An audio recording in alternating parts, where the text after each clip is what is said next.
Hey everyone, welcome to Creating with Cassie. I am so excited for you to join me today because we get to work on another project from Me Time Delivered's Collectible Christmas subscription program. Yay! And we get to work on the next ornament for our ornaments and tree skirt project that we've been working on all year for our cool Sing Noel big project. And I'm so excited to show this one to you. So let's go ahead and unbox our cute little envelope here and then get stitching. All right, let's see what we get to make for July. I am so excited, you guys. Okay, we're gonna reach in and pull out, there's our package full of all of our goodies. Here's our collectible card that shows you our really cute little house design and the song that goes along with it, I'll Be Home for Christmas. Isn't that so cute? Now this house, if you did the village last year, should look very familiar. It is the Cape Cod house, just in a flat design for the wedge and this cute little circle ornament, and this is what we're going to be making today. As you know, these cards are fun to collect, but they also tell you about all the goodness on the other side. So we have that, and then of course our amazing instructions, which are our full color instructions. Okay, I'm going to set those aside for a minute and let's open up this package and see all the fun. Oh yes, look how exciting. You can see the first little thing that we're gonna need for our project today is this cute little hoop. So let's go ahead and pull that out. So fun. We're gonna pull all of this at one time. Okay, so this I know I need for the ornament because it's a teeny little hoop for our fun design, and this we know always is for our ornament. So I'm gonna put that in that pile. And then this, I know that we need the ribbon. If you look at our picture, we're going to need that big ribbon. So that's for the ornament, and the felt we'll have to see. I think we probably only need one piece. So I'm probably going to pull all this out so you can separate that. I'm going to put the ribbon for what we need today and one piece of felt, and then we're going to check out what else we need on here. We do have our wedge, and then let's see with our instructions which of these fabric pieces we're going to need. So I'm going to go to our page, and it says our background fabric is a 5x5 piece. Okay, so this is probably the fabric that we're going to use for the background. It looks like a nice kind of coconut cream. And then we need the house fabric, which is a 3x3 piece. I'm thinking it's that one, so I'm going to set that aside. Okay, let's see what else we have. We have bricks and chimney, which is a 3x3.5 piece of red.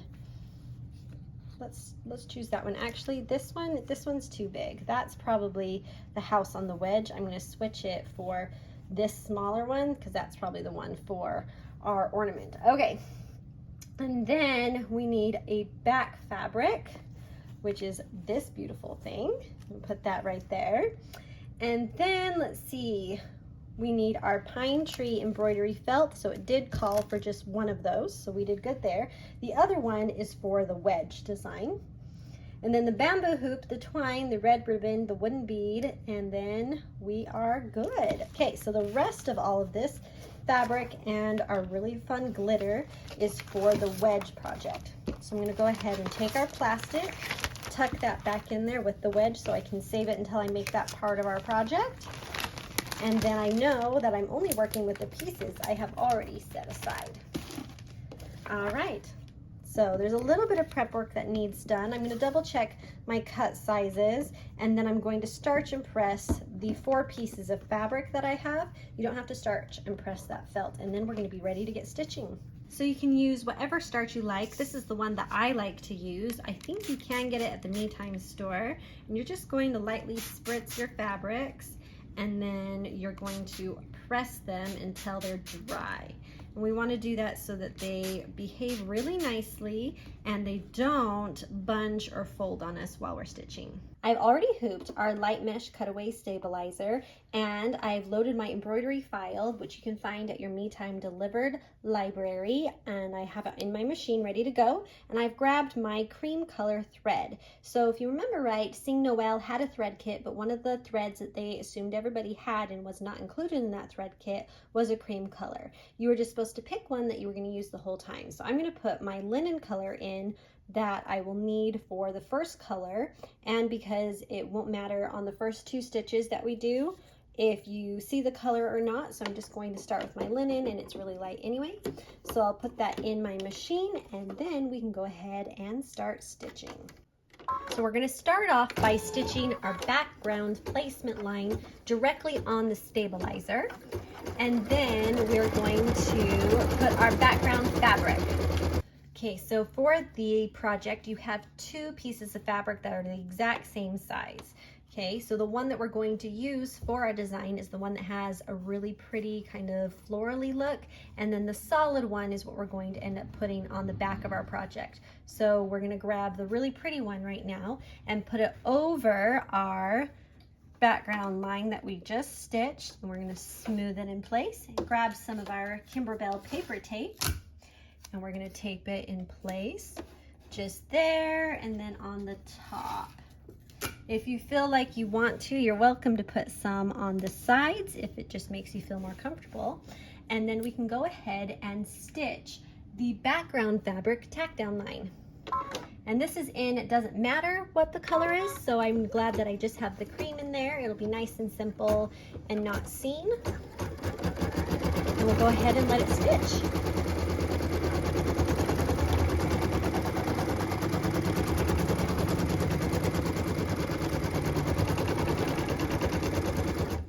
So it's machine step 3 that you need to have your colored thread in your machine, which is cream, so we're good to go at this point.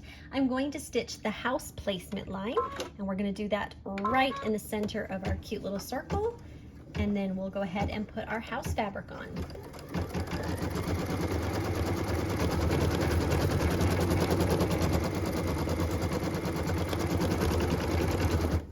So the house fabric is this darker cashmere piece of fabric, and we're just going to slide that up and make sure that we're completely covering our design both on the top, bottom, and sides. Smooth it in place, and we're going to use our paper tape to keep it where we want it. I'm going to put my paper tape on the sides for this one, so just a piece right there, and then a piece right here. And that should hold it just fine. And then our next step is to stitch the house tack down line, and it is still in cream, so we're good to go.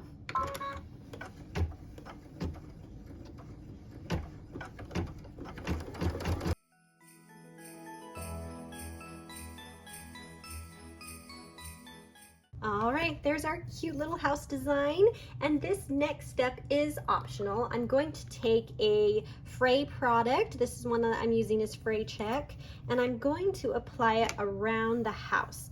And I'm doing this just to make sure that when I trim it, because it's going to be a raw edge project, that I don't have a bunch of frays sticking out. So I'm going to take it, and I like to put it almost directly or just to the left of my stitches, and make sure that where I'm actually going to be cutting the fabric has the fray check where I'm putting it. And then I'm just going to let that dry. If you're using your own fabric, it's always a good idea to test your fray product on it first to make sure that it doesn't leave any mark that it was there, because that's the last thing you want, is once it's dry to have any marks on your fabric. So what we're going to do is allow this time to dry, and then we're going to trim this fabric. Now that our fray check is mostly dried, it's time to trim, and I'm going to take my curved scissors and cut right up in the center of this doorway so I can work on this one side at a time. Now try and make your cuts nice and smooth as possible, because this is a raw edge applique project and you will not have a cover stitch.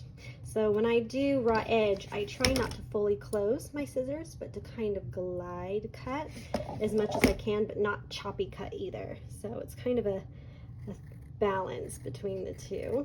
But having the nice fray check on there makes the fabric a little bit stiffer, even though I starched this fabric, and it kind of helps it have a cleaner cut. So as you see, I'm rotating my hoop while I am trimming this to make sure that I don't add strain to my wrists and I can trim nicely. When you rotate your hoop, it also helps you get better, smoother cuts than if you're trying to crank your wrist around. Okay, so all we have to do is this little bit here. There we go. Okay, and then you can always double check and make sure that you like what you see. If there's any little piece you need to double check by trimming off again, you can absolutely do that. And then return your hoop to the machine. The next couple of steps requires our white thread, so I'm just putting my glide white into my machine, and then we can go ahead and stitch the next part. What we're stitching now is the brick and chimney placement lines, and it's just going to show us where those are going to be so we can put our fabric in the right place.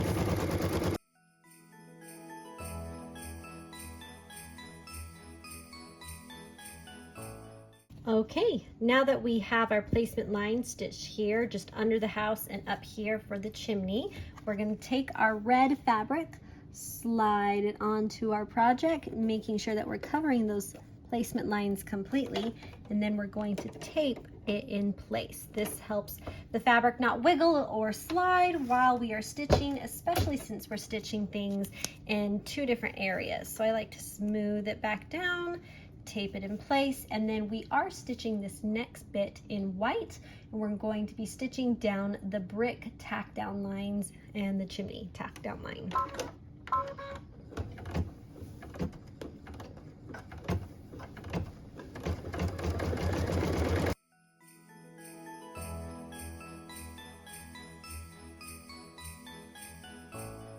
All right, that's what it looks like. Now the chimney and the brick are raw edge applique, so grab your fray block again and go ahead and go around all of the edges before you trim, and make sure you let it dry fully. So we're gonna go ahead and do that, and then we'll show you how to trim it. Okay, so now that it's had time to dry, we're just going to put our scissors in here and trim. And I like to start just on one of the brick pieces and then the other. I trimmed up that way so that it would be easier for me to put my scissors in here and trim around, and then I'm done with one whole piece here. I'm just going to go grab the other one real quick and trim nice and close. I'm doing the same thing as I did before, making sure I don't fully close my scissors and watching that I don't get too choppy. I'm just going to remove that tape so it's out of my way. And then I'm going to take this bit here and here. And by doing that, I suddenly released all of this fabric, which is super extra. So I'm going to take this and cut like this on the diagonal across there, and then I've already removed all that fabric in one big piece. Okay. Cut here and here, and then this last little bit right there. All right, and then with that all trimmed and fray checked, it's time to return it to our machine. What we're going to do now is stitch all the detail for the brick on the lower half of the house and the chimney, and we're going to do that in white. So we'll go ahead and let it stitch that out now.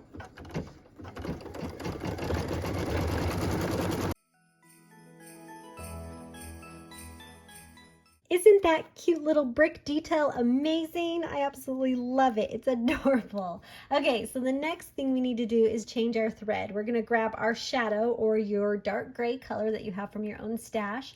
We're gonna put it in our machine so that we can stitch the tree trunk, which is just off to the right here of our cute little house. Okay, with our thread changed, we can go ahead and stitch that tree trunk.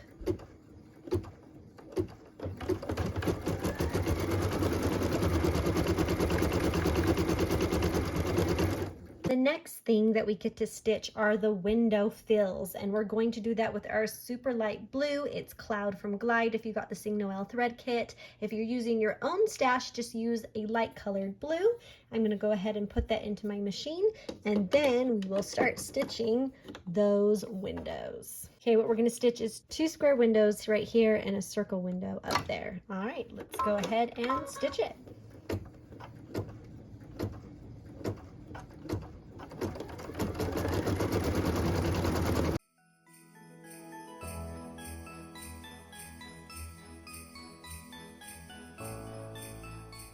What we're going to stitch now is the window detail. The circle window is going to be stitched in our red color from the Sing Noel kit. It is the cardinal color from Glide, or it's your brighter, lighter red color from your own thread kit. So I'm going to go ahead and put that in my machine, and then we'll stitch it. So what we're stitching right now is that window detail for the circle window.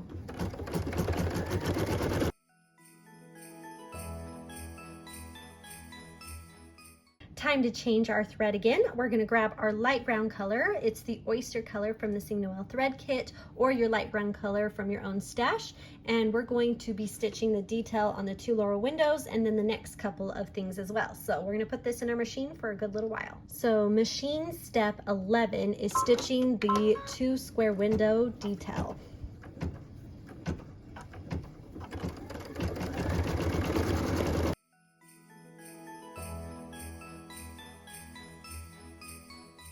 Machine step 12 is stitching the little burlap bag that is around the bottom of our tree, and it is in that same light brown color, so we're just going to move right along and stitch it.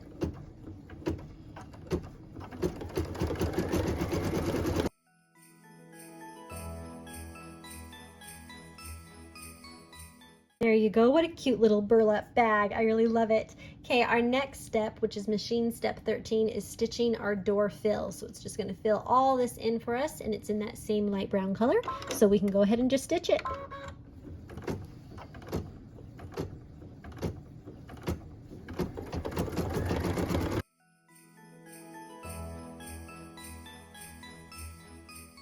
Machine step 14 is stitching the door outline, and we're going to do that in our red color. It's cardinal from the Sing Noel thread kit, or your brighter, lighter red color from your own stash. So I'm going to go ahead and put that in my machine, and then we'll stitch it. All right, and so let's go ahead and stitch that door outline.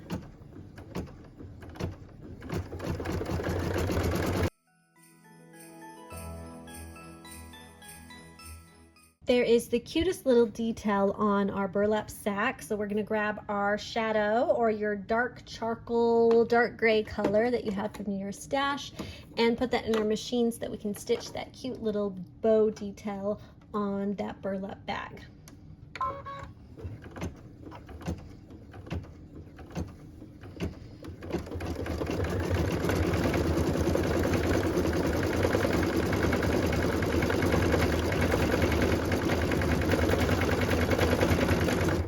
We're going to grab our light green. It's our color Willow from the Sing Noel thread kit, or your very lightest green color from your own stash that you chose for your project. We're going to put that in our machine to stitch the outline of our tree. Okay, so now that we have that green color in, we're going to stitch the outline, or the placement line of our tree, so it can show us where to put the felt.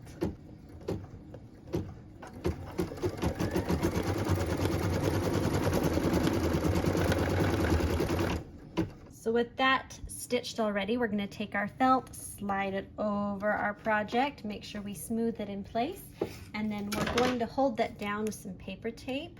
I like to do one on the top and the bottom, but you can put it on the sides as well. Just make sure you tape it good in place, and then we're going to stitch the tack down line for the tree as well as some cute little detail. So we're going to go ahead and let it stitch that.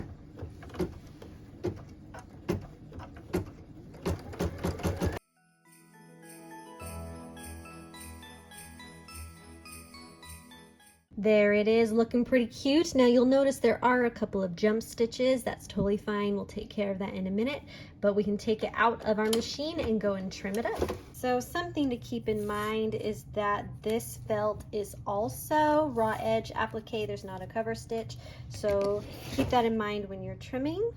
I like to move my hoop just a little bit so I can trim one side all the way off.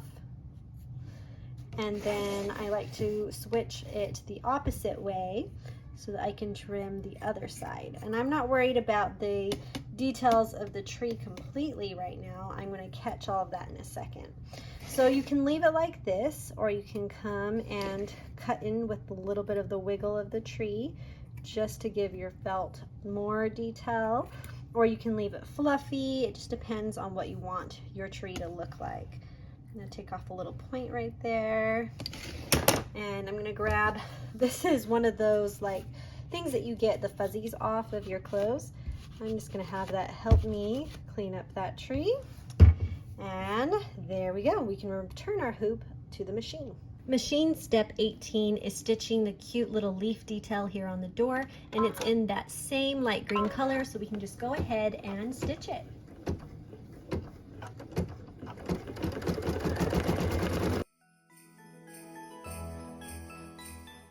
Aren't those just adorable? They're even better in person. Here, I'll pull it out just for you to look at that. This cute little leaf detail, so fun. I love it. So machine step 19 though is the exact same color, and we're stitching the cute little vine accents down here on the bottom of our house. So we can just move right along and stitch it.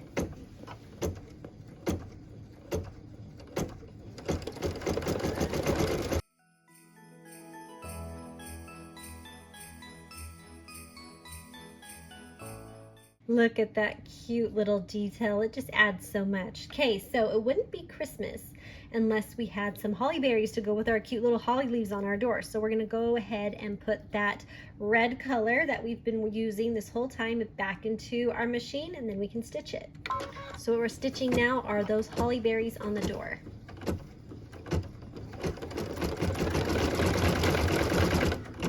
The next thing we're going to stitch is Establish 2024, which is a fun reminder of when we made this project.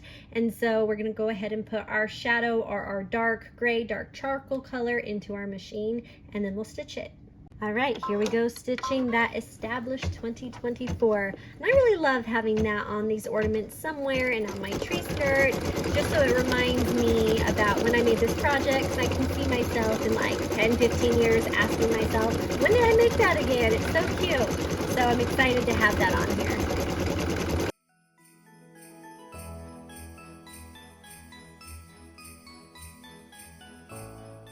All right, how cute is that? And the good news is it gets even cuter. We're going to add some snow, because who doesn't want a white Christmas? So I'm actually going to put in my super white this time, because I'd like the white of my snow to be a little bit brighter than the white in my brick. And so I'm just choosing to do that myself. However, you just need a white to stitch that snow, which is what we're going to do next. Okay, so machine step 22 is stitching the snow detail and fill, and I'm just super excited to see how this looks.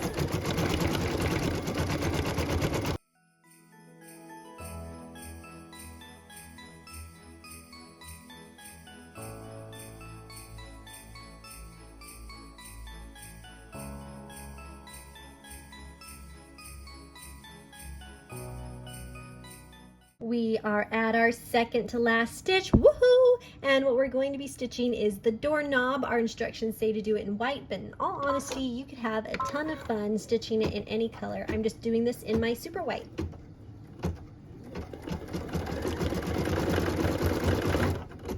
All right, we finally made it to our last machine step. We are going to stitch the final outline. It's in a color that doesn't much matter, so I'm just going to leave my white in and go ahead and stitch around this one more time. What this does is kind of like a little zigzaggy stitch around the edge to kind of help us have a better finished edge when we put it in our hoop. So you can see that, and it helps it from fraying once we cut this. I'm going to pull this out so you can see what this finished edge looks like up close and personal. That's what it looks like, kind of like an intense zigzag to help keep our beautiful design safe and that it won't fray up into here once we trim. So we can go ahead and put this on our trimming table. Okay, so the first thing I'm going to do is remove it from our hoop, just to get our hoop out of the way.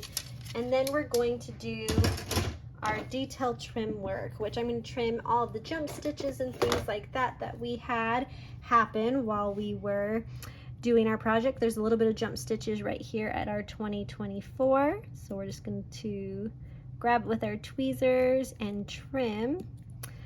See if there's any more. There's a little one right here, it looks like. And then I'm going to do the same thing to our cute little tree to make sure that it's all nice and pretty. So I'm going to check it out and do all the trimming. With everything all nice and trimmed up, I'm going to remove the tape that I put in here at the very beginning because we don't need it anymore. And we're going to turn this over and only trim the stabilizer away. So I'm going to take my larger scissors and I'm going to cut in, making sure that I don't cut that fabric. So I put a finger underneath, and then I'm just going to glide this around, cutting only the stabilizer and not the fabric, so that we can get that out of our way.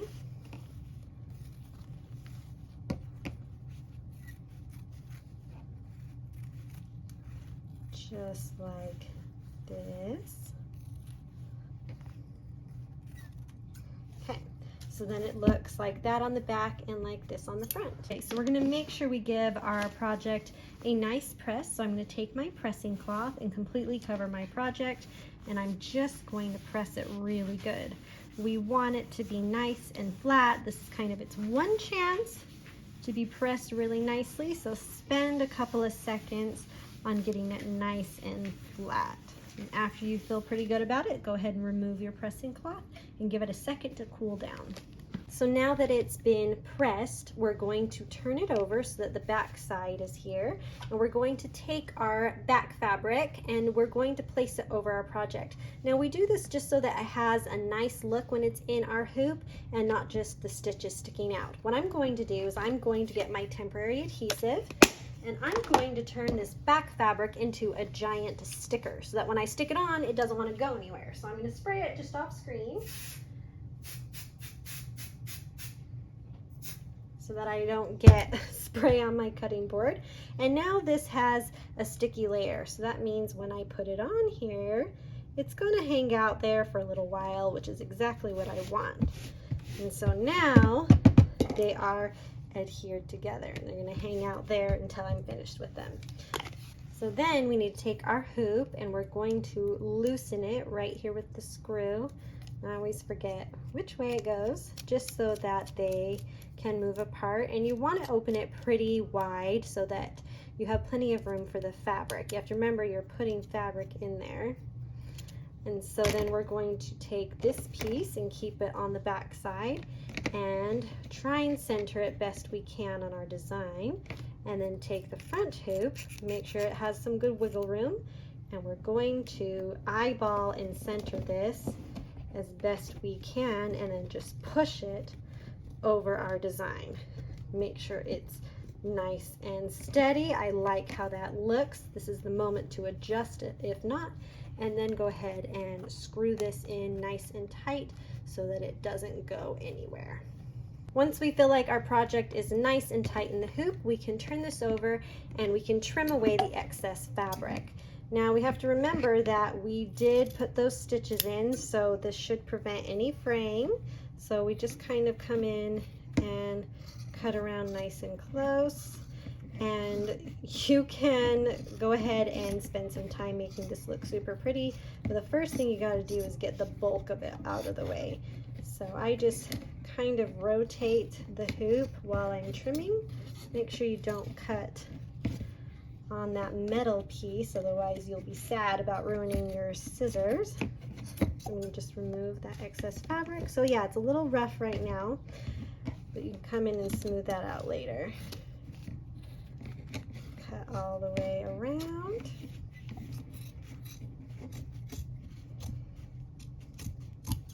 All right, there we go. So that's the bulk of it. You have a little bit of a ruffly edge, so I usually get my other scissors so I can have them against the wood because of the curved nature of the scissor, and cut that nice and smooth. So use my heavy duty ones for the bulk of it, and then my nice curved scissors to do this bit of it. And this part on the front always has a little bit of a pucker. It's just because it's up there near the top, but you just trim it out best you can, and then you can just toss all these away. And that way it has kind of a better finished edge. There you go. What do you think? Looking cute. All right, it's time to get the string put on our project. Like usual, one of the things we need to prep is our string. Our string needs to be 12 inches, so we're just going to unwind it and then measure 12 inches, just like that. Give it a quick little cut, and then save the rest of that to make another project, because I love that we have extra thread and then we don't need the rest of it. So that's ready to go and we can carry on with our project. Okay, so now we need to take our string that we cut earlier, and what we're going to do is have a nice fold at the top and two ends at the bottom, and we're going to do a knot close to these ends. So however you like to tie knots, I feel like everybody ties them different and everyone has their own method. There's no right or wrong as long as it works for you. I like to get a knot in there and then kind of slide it to where I want it to be, and then I tighten it. That way I get it nice and close to the end. And then what we're going to do is we're going to set our project right here, and we're going to take our loop and we're going to loop it through this part of our hoop. We're going to put the knot in the loop and then pull the loop nice and tight, just like that. Ta-da! All right, so I've gone ahead and plugged in my hot glue gun because I'm going to need it in a minute while we work on tying our bow for our project. I'm not the master of bows, I'll admit it right now, but I'll do my best. So go ahead and pull it out however you would like, and then work on tying a super cute bow. And I'm just going to do my best here and see what we come out with. And it might take a second. Go ahead and play with it however you want to get a good looking bow. Okay, took me a couple of minutes to get my bow the way I think is presentable enough. You can always tweak it and pull it however you need. I am going to need to trim my bow so that I don't have one end bigger than the other. Ta-da, there we go. If you have bow tying tips, you should seriously put them in the comments because I struggle with that. The struggle is real. Okay, then we can pull our project and we're going to attach our bow right up here to make our design super cute. I'm gonna wait for my hot glue gun to finish heating up and then we'll go ahead and do it. All right, so my hot glue gun is all ready to go. So what I'm going to do is put a dot of glue right here on the back of my bow, and I'm going to place it right here where I have the ribbon on that metal piece so it can kind of hold the string and my bow and everything all together. And I'm just going to put a finger or two on here for a minute to help it adhere. You can put it in various places just depending on your look, but I like the idea of it helping me hold the string in place. And I'm going to let that cool down for just a minute, and then we're going to be doing some knotting. All right, after your hot glue has dried, you're going to take your string and put a little knot down here by the bow, just like that. And then we're going to thread our little bead through our string. What we're going to do is take our cute little threader and our bead and pull it through, then take our string and make sure that we get it in that little threader metal piece so we can pull this through our bead. Okay, so when it's like that, then you just pull it through, and then we can settle our bead down against that first knot, and then we can tie a second knot close to our bead. Just slide it down so it looks nice and cute. And with that, you're all done. You guys, look what we made. Isn't it amazing? I think it is the cutest ornament, for real. I absolutely love the I'll Be Home for Christmas song that this cute little house represents, and that it has this gorgeous crimson bow and then the established 2024. That's just some of the details that this amazing ornament has. It's super fun and quick and simple to make, so I hope that you give it a try. If you have not tried anything from Me Time Delivered yet, I would encourage you to check them out. It's metimedelivered.com. I have a link below for you, so you can just click there and go over and find all their amazing projects. They don't just have Christmas designs, they have other designs too, and they are just oh so much fun. So there it is, our July 2024 ornament, the I'll Be Home for Christmas ornament, and I just think it's so cute, don't you? So fun. Okay, so from everyone at Me Time Delivered and Creating with Cassie, we hope that you enjoy some well-deserved me time and make something beautiful. We'll see ya.